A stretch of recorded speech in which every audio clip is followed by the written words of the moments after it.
There's a ton of things I want to chat about.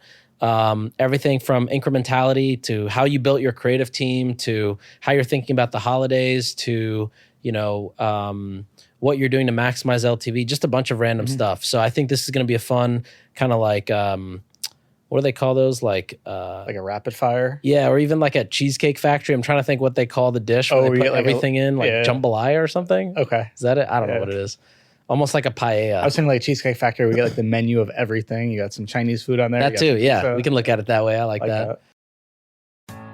Welcome to Limited Supply, the place for refreshingly real takes on what D2C is really like. I'm your host, Nick Sharma. Let's start talking about money. If you're a seller on Shopify, if you're a merchant on Shopify, you sell e-commerce and you use Shopify, then let me tell you about an app that you absolutely need to use. It's called AfterSell. It's the fastest growing upsell app on Shopify, and it helps you do a few different things. It helps you with post-purchase upsells. It helps you with editing your checkout and also just building an optimized cart drawer. This helps you get higher AOVs, higher UPTs, and cross-sell your products based on what your customers are shopping for. If you have someone buying a backpack on your site and you also sell luggage, you can use AfterSell to cross-sell luggage or vice versa. It's used by over 25,000 brands, including Jones Road, Hexclad, Skims, True Classic, and more. And on average, their clients see an AOV boost of up to 30%. On top of that, from your order confirmation page, you can generate revenue with AfterSell's network offers. If you want to get a demo of AfterSell, go to aftersell.com/limited. Sign up now and get AfterSell free for 60 days for limited supply listeners. Again, that's aftersell.com/limited. All right, Cody. So we're back. You're Mr. Disabled here. What'd you do to your foot? Hip. Your hip. Had hip labrum surgery a few weeks back. And you've just been sitting on the couch? It's like my first trip out the house, pretty much. I love it. Yeah, only for you. Did my driver carry you out your bedroom? Nobody asked. He dropped me off like around the corner, and I was like, I can walk because there was traffic. He's like, all right, but you have to tell him I carried you. Yeah, I told him, I was like, listen, this guy's important. All right, you might have to carry him. He would have. Yeah, that's amazing. All right, so this is your second time back on the pod. You're in a club of very few. I think it's just you and Ben from True Classic who's been back on twice. Two legends. And let's see, how did we start becoming friends? We met at a conference, right, in Miami a couple years ago. Of course, it was Twitter probably before that. Yeah, Twitter before that. We were like friendly for sure. Yeah. But then we became friends at this conference in Miami. Yeah, I wasn't sure about you, and then I was like, I met Miami Nick, which Miami is a very Nick, that's right. Yeah, very different version. I like this guy. You got the silk shirt on, you got the shorts on, much more chill, laid back. And then we started group chat. We were in a group chat. We started chatting every day, and now I feel like whenever I'm thinking, all right, is this company legit? Like, is this vendor? Is this software company? Are they legit? Do they actually do what they do? What's their pricing like? Is their pricing legit? What's the real room on the pricing? I always text you. Appreciate You're like that. my go-to for that. But also you went from joining Jones Road, or I guess kind of starting at Jones Road, and now it's multi-$100 million company. It's been amazing to see the growth, and now you've got retail stores and everything opening up too. Appreciate that. I don't do lifetime revenue, so annual revenue. We're not multi-100 million yet, but hopefully soon. Yeah, maybe in a year or so. Well, okay. There's a ton of things I want to chat about.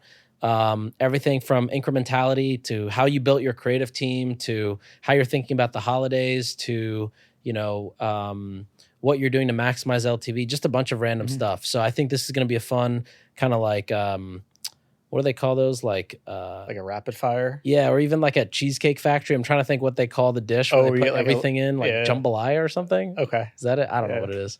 Almost like a paella. I was thinking like Cheesecake Factory, we get like the menu of everything. You got some Chinese food on there. That too, yeah. We can look at it that way. I like that. All right, so I would love to start with incrementality. So this is something that I actually did about 7 years ago with a vendor, but didn't fully understand it. And then more, I'd say in the last year or so, incrementality has been becoming bigger. You've talked a lot about incrementality. One of the softwares that we use for incrementality is House, and you've also published some case studies with them. But I'm curious, like, how do you, even if we step back from any of the nitty gritty, like, when you think about MTA, MMM, and incrementality, like, how do you differentiate the three? Because you've definitely run all three for Jump. Yeah, we do. You cool if I just like describe them or define them super quickly?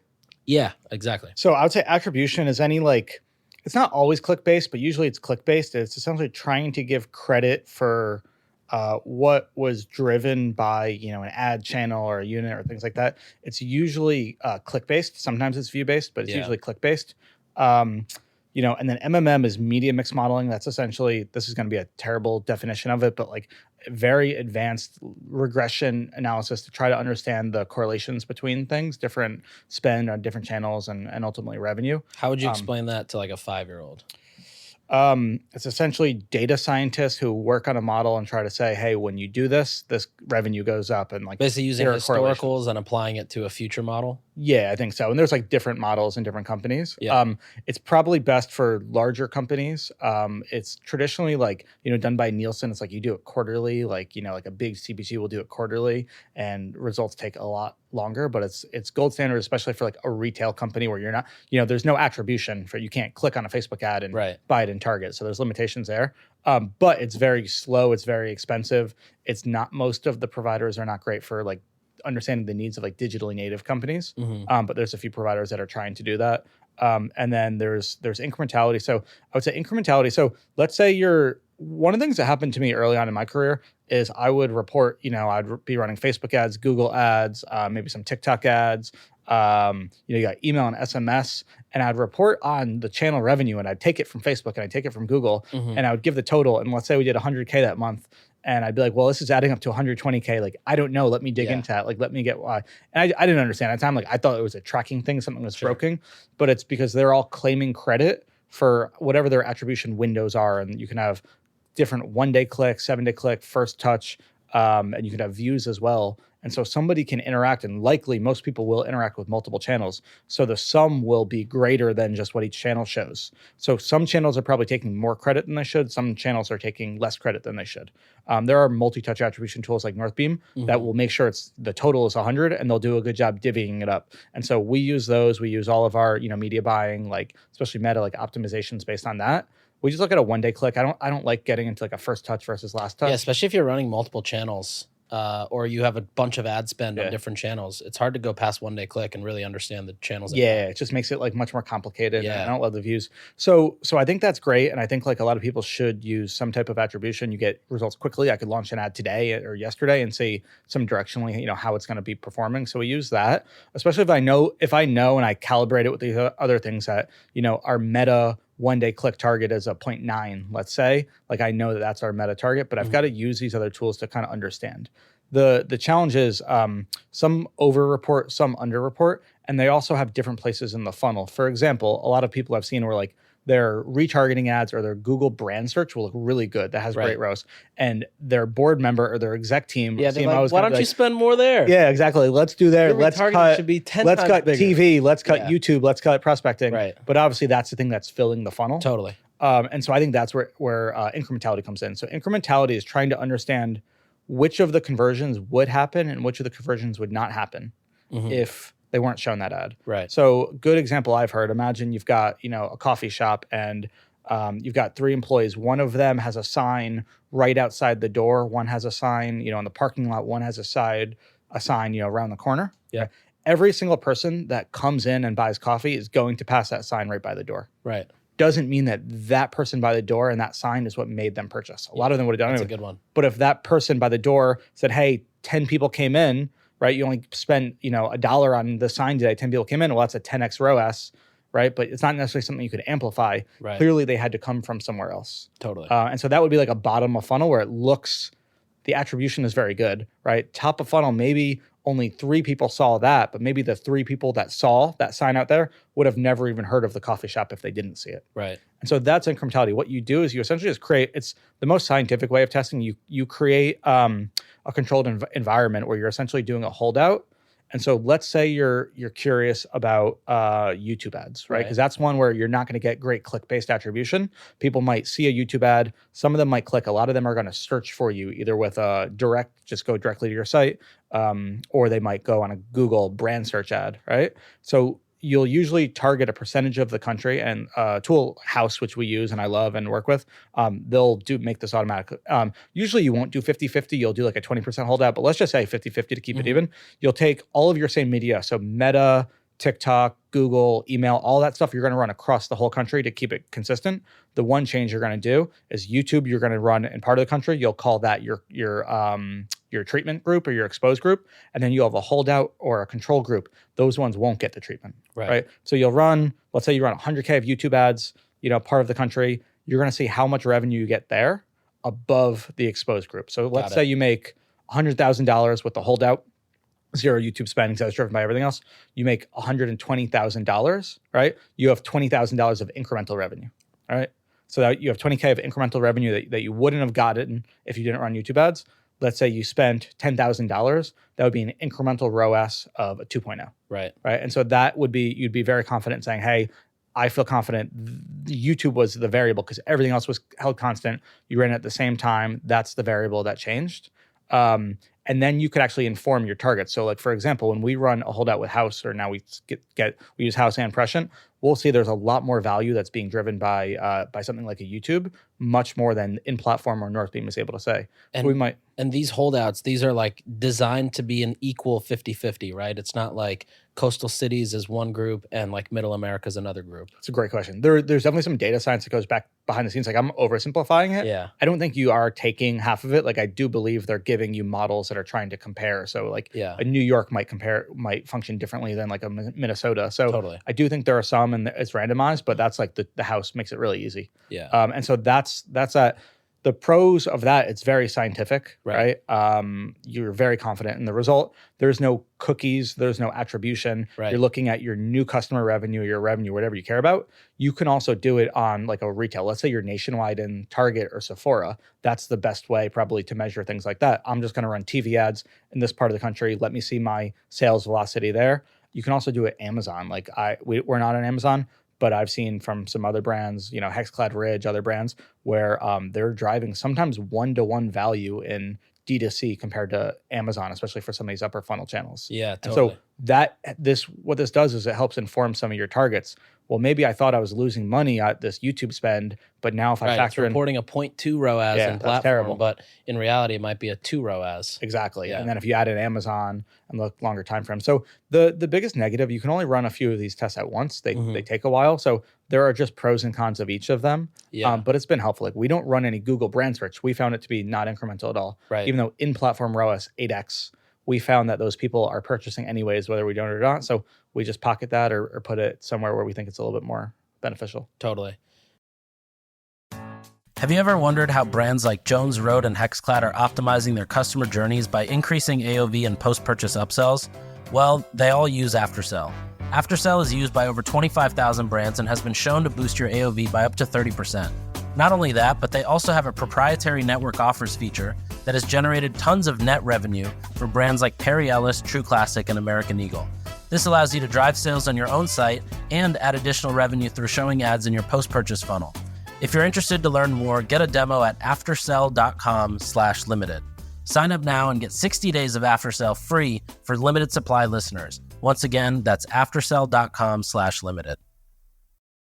Damn, that was like a masterclass in incrementality right there. Uh-huh. It's that's awesome. Hopefully I made that clear enough. Okay, next question I'd love to ask. So you, at least in my head, you're known for being like fast, efficient, scrappy, and not necessarily cheap because you're not cheap, but like Definitely you are cheap. very. I'm definitely cheap. Okay, fine. We can say it. You're cheap, but you're watching every dollar. Yeah. How did you build such a good creative team in-house? Like, how did you think about building that team? What does that team look like? How long did it take you to build that team? What were the first hires you made? Yeah, good question. The thing is, I'm talking because I really want to find these agencies to work with. Yeah. Like, I think we need so much creative and we need different types of creative. And I think in-house teams are doing them good at maybe one type of creative, but not necessarily the other kind that would be an unlock for us. Yeah. But I'll talk to some of these agencies, some of these big percentage to spend ones, and I'll just do some of the math. And if you spend, $500K a month at 10% of a spend, like that's wild. We've never paid an That's agency like close you to might that. as well get 7 video editors in-house full Exactly. time. Yeah, right. If you're going to spend on that. Right.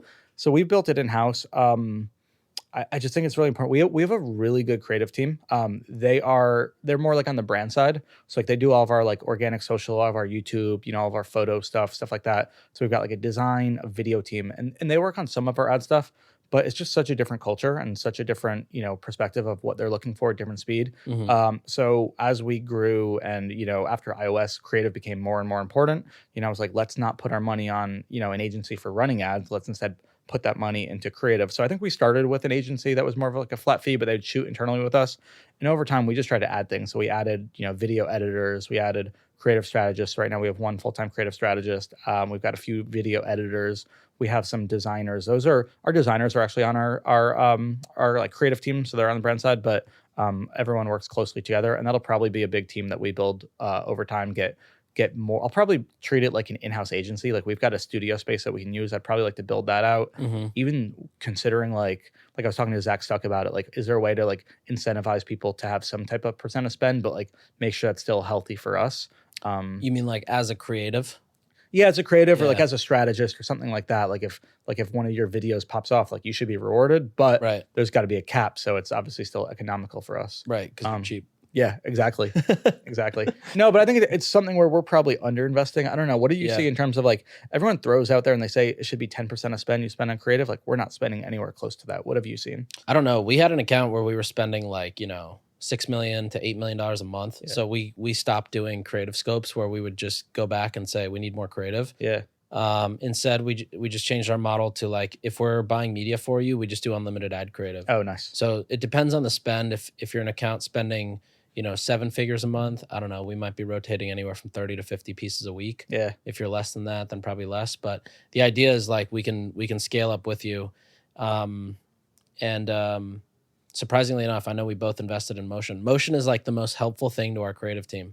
Oh, for sure. I don't know a single team that doesn't use it. When we invested in Motion, I was like, okay, I could see this as like a founder level tool. Yeah. I never really thought about it from the creative team's perspective, but like our designers, video editors, animators, they just live in Motion now. Oh, for sure. Everything is in Motion. Definitely. Yeah. So I was trying to show it to a designer who like doesn't know this stuff as much. Yeah. Yeah, absolutely. Yeah. Okay. Any other tips on the creative team build out? Yeah, I mean, we'll build it out. I would say so let's say you're like 7 figures, you're probably starting to build it out. You probably want, I would say, creative strategist. Hopefully you can get a strategist. Like there's a few different ways. We went with more of like a video editing production background. You can get somebody over there. You can get somebody from a media buying background, but make sure they got creative. You can get like a copywriter background. You can get a like a content creator background. Like that's probably the direction I would go at one of those smaller ones. Hopefully they can make some edits, do things like that. Right. Yeah. Be a little bit more multifaceted, maybe. Yeah, exactly. Because you just need them to be able to do multiple things. Right. But I think they've got to have that like strategy hat. They've got to, I think that the biggest thing, and I'm working on like presentation and trying to like change how we do things internally. I think just as an industry, we spend so much time thinking about like the less important variables of creative, where it's like, what's the format? What's the concept? Like, what's the iteration? What's the hook? And those are important. But I think the most important thing is like research. Like, how are we really understanding our customers? What do they care about? So true. What do our existing customers care about? How are we running service to them? But also like for us, like let's say we have an opportunity to reach a new audience. They're going to care about different things. Totally. We can't just look at our ad comments because we're not reaching them currently. Like go on Reddit, go on YouTube. Like what are those people caring about? What are they currently using? What have they tried before? And like spend like hours working on that before you even think of an ad concept. Don't just look at like foreplay and come up with an ad. That's like my biggest pet peeve. Yeah, I couldn't agree more. My like two places I love to go is one is Reddit and one is TikTok. Like just searching TikTok, even if it's like mascara, college student, and like listening to that perspective, or mascara, old woman. I don't know if that's bad to say, but like listening to that perspective. But and then Reddit's another one because everybody's either complaining or answering a complaint on Reddit. There's so many like pockets or angles you could find within the comments. For sure, Reddit and like Facebook groups as well. Yeah, yeah, Facebook groups is another. Just trying to like understand those new, the new audiences, what they care about, how is it different? And, like build avatars, try to build some data around it, and then like how are you speaking, to those avatars maybe differently? Like what do they care about? Have you done any like Axiom reports? We had one agency who did one of those. They like took our customer file and got like an Axiom report. So it's you get the breakdown of all the customers. We have done it, or I've done it before a couple times. I remember the most successful one we did was with Experian. Okay. Because they gave us audiences based on who our customer data had. But those audiences didn't last long. They probably worked for like a month or two, and then it was like, all right, we've ours wasn't for like running. It was more just like for insights. I don't know how helpful, and I don't know what the cost would normally be. Yeah. But I think it's like a cool idea at least to just like the more you can understand your customers. I'm a big fan of surveying, but Yeah. again, there's part is understanding your current customers to know what they care about and what like the messaging pillars are. Yep. But it's also like, how are we going to reach new people? What do they care about that's different than what we currently care about? Totally. All right, Cody. So for Black Friday coming up, is there anything different you guys are doing this year that you haven't done before? I'm assuming you're going to run the Miracle Bomb minis again. Yeah, we're pretty lucky. I feel like we have a pretty good thing figured out. So we just make some slight adjustments to it and a lot in our strategy. We, last time I think I was here probably in December, so it was right after Black Friday. We had a pretty successful one. Harley shouted us out on like MSNBC That was and sick. stuff, so that was awesome. That was so sick. I saw hopefully that we get and that I was again. like, that's my boy Cody. Yeah. So hopefully we get that again. We've Yeah. got 1 million. Last year we sold 375,000 mini Miracle Bombs. We've got 1 million this year, so Wow. that's the goal to go through them. So number one, we're going to extend the length. So we're Yeah. just trying to figure out what did we learn from it. We do the What same was your thing. length last year? 4 days. 4 days. And that was the first during time. the week of Black Friday? Yeah. So that was, Friday to Monday. Yeah. And that was the first time we've actually had enough inventory for them. Yeah. So we didn't even consider extending it. And now we did. Okay, you just ran this recently too, right? Yeah. So we On do Mother's Day? a very similar one for Memorial Day weekend. Memorial Day, yeah. We did, I think we did 8 days. We made, if I'm allowed to brag a little bit, we did made 1,000,007 of the 8 days. That was awesome. What? So the goal is to do it every day now. Wow. Yeah, it was cool. But we got some really good feedback. Like we offered them in like a kit. We had like 2 or 3 different kit offerings where people couldn't pick their shades. People were pissed about that for some reason. So we're going to let them customize. They didn't like that they had to spend $170 to get one of the exclusive shades, but they bought it this year anyways. they'll be able to choose 6 of the same shades. I think we'll probably do like 4, 6, and 8, something like that. But they'll be able to choose. Is that going to cost a lot extra on the pick and pack side for you guys? No, Nice. I thought so. Yeah, not actually. If anything, it's actually cheaper because we don't have to kit them. We don't have to pre-kit them. Yeah, there's like pros and cons for like inventory. Sure. It's harder to predict what people will get. Right. But we don't have to kit them, which is good. Yeah. So yeah, we're going to extend it. So we're just trying to learn from how did we do it last year? What's our postmortem? What do we think we did better? Like last year was the first time we teased it. We actually let people know a week ahead of time because we wanted to make sure people saw it. And we, that was very successful. So we'll probably do something similar to that. We have a lot of in beauty, like holiday kits and things like that are very important. So for us, it's just the whole season. Right. It really just starts with inventory planning and are we getting enough? And we've got to order these, 9 months ahead of time. Right. So it's tricky to do, Right. but we've got a lot more and we're extending the length of time that we have them. So hopefully we'll be able to do it. And I just think a lot about building the funnel. Like really once September starts, it's like a lot of the people that are buying holiday stuff that are buying Black Friday, they're not hearing about Jones Road for the first time then. Right. Right. So, ideally, they've heard about it. They know about it. Exactly. So that's really how we're thinking about it. Just forecasting how low to the ground can we run with MER? Like how much can we spend? Are we peaking TV spend in probably October? Are we using some of these other offerings? Like we have another kit in October. That's really like what kicks off our season. We've got like our anniversary kit in October. And then we go straight into holiday kits a few weeks after that. And then that'll take us through. So all of the spend that we're acquiring customers on and just getting in the market during then, we think we're really capturing a lot of the value during, Black Friday. Yeah. So for us, it's just the whole season and quarter. Are you gonna be mad if you don't make $1 million a day during Black Friday? Yeah. I mean, we did 6 million last Black Friday on the day of. So I would be pissed if we didn't do it. Oh yeah, you'll probably do $2 million a day. We'll see. Yeah. Hopefully. We'll see. But yeah, we want to go through as many as we can. Yeah. If we don't, we're also launching actually European shipping on September 5th. So right now we're in UK. Wow. Yeah, we got a warehouse there. Do you have an audience that's already there and on a wait list ready to go? No wait list, but definitely some decent traffic, some decent demand. And we'll just flip on meta ads. And these people are going to your main.com or you create a separate site for Europe? Separate. Shopify makes it so easy now. Yeah. They make it really easy. We're working with Global E to be able to do all like the merchant of record. They do some of the site stuff as well.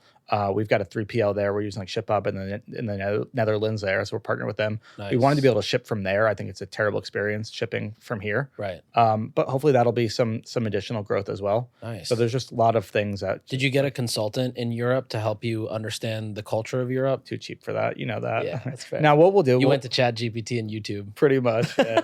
Now what we'll do, we looked at like Google Analytics, where is our current traffic from? Global E does partner with you on this. Yeah. There's some data sources. We'll just use it like this period, so September through the rest of the year, as like a test.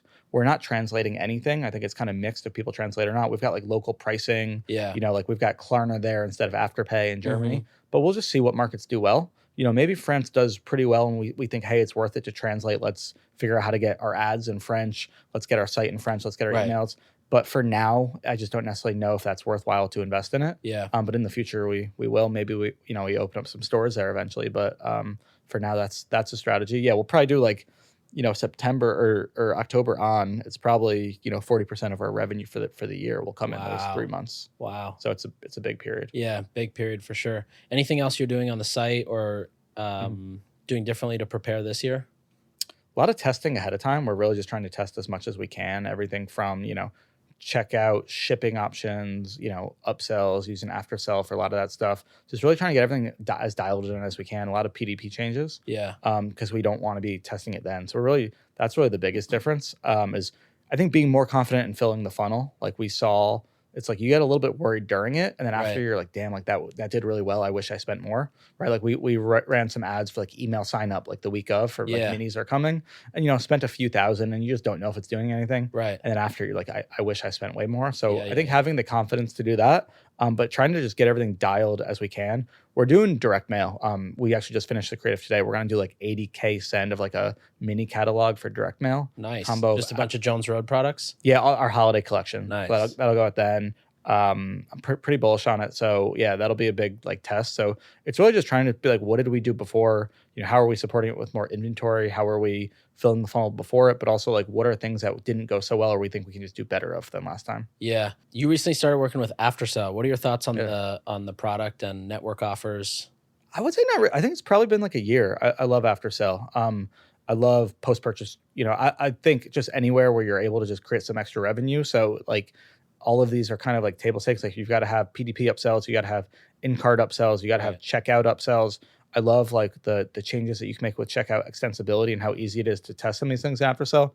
Love their post-purchase upsells, especially because some of the other options, like they charge a ridiculous amount and it just adds up. Right. And it's capped, it's flat, but that's just like free money. And then same thing with the network offers. Like that's really cool. You weren't skeptical about network offers? Oh, for sure I was. Brand. I feel like Jones Road is. Oh, I was. Like even when you were testing, there was a landing page software you were testing. I was like, Cody, these are so off brand. Yeah. You guys are so on brand and like so strict about the brand too. Yeah, we'll test stuff. I think some of it is subjective. But we'll definitely test stuff and see how it does. If something is not performing and not giving, extra money, extra profit, we're not going to risk it if we think so. So like we're not using that landing page provider anymore. But something like network offers, what we did is we created a test and we're just checking repeat purchase rates of people that see those versus not. No change at all. Like there's just no negative effect that we've seen. And it's legit brands that are being offered. Yeah, oh yeah, it's like a Nike and like a Hulu and a Netflix and stuff like that. So if anything, you can make the argument it helps. We've seen no negative feedback. Even post-purchase offers, like I definitely had some concerns before it because it's like you wouldn't necessarily do it. We're not scammy about it. We're not like, hey, you have to buy right now. It's just like, hey, add this to your order. Going. No, yeah, we got no timer. Your family's gonna die when this hits zero. Exactly. Yeah, yeah. With AI, you could probably put like a picture of Nick's family. Yeah. No, so we got none of that. Really been no negative thing. Like occasionally, especially because we have an older demo, some people have clicked on add to cart by accident and it adds it and CX deals with it. But tiny percentage compared to like the incremental revenue it provides. Yeah. So yeah, big fan of both of them. That's awesome. Okay, going into, basically the end. Any last things you want to share? Any tidbits, any golden nuggets you think people got to hear before they lock themselves in their room for Q4? Yeah, I would say get your plan. Like that's the most important thing. Get your forecast dialed in. Make sure your inventory levels, if you're doing anything exclusive, make sure you know what you have, and then just think about how you're filling your funnel. How are you reaching new people? How are you, what's your channel mix? Where are you reaching people? And then what's your communication strategy? But most important thing is what's your offer, Right. Are you going discount? People are definitely looking for pretty big discounts this time period, this year. Are you doing something exclusive? Keep it simple. Probably extended. It's probably no longer, a 4-day Black Friday thing. So it's probably a season. I think you should probably have some multiple offers at different times, but just dial that in and then obviously get your plan, execute it as well as you can. And then hopefully, a year from now, you can just be thinking about what did we do well, what didn't go so well, and how can we improve upon it. Totally. Awesome. All right, Cody. Well, hopefully everybody who listens to this jumps over and listens to your podcast after this. Yeah, Thank you for listening, and hopefully some people hit you up. Awesome. Thanks for having me, man. Thanks for listening. We'll be back next time to cut through the noise on CPG, retail, and e-commerce. If you enjoyed this episode, why not share it with a friend? And be sure to subscribe wherever you listen so you don't miss the next one.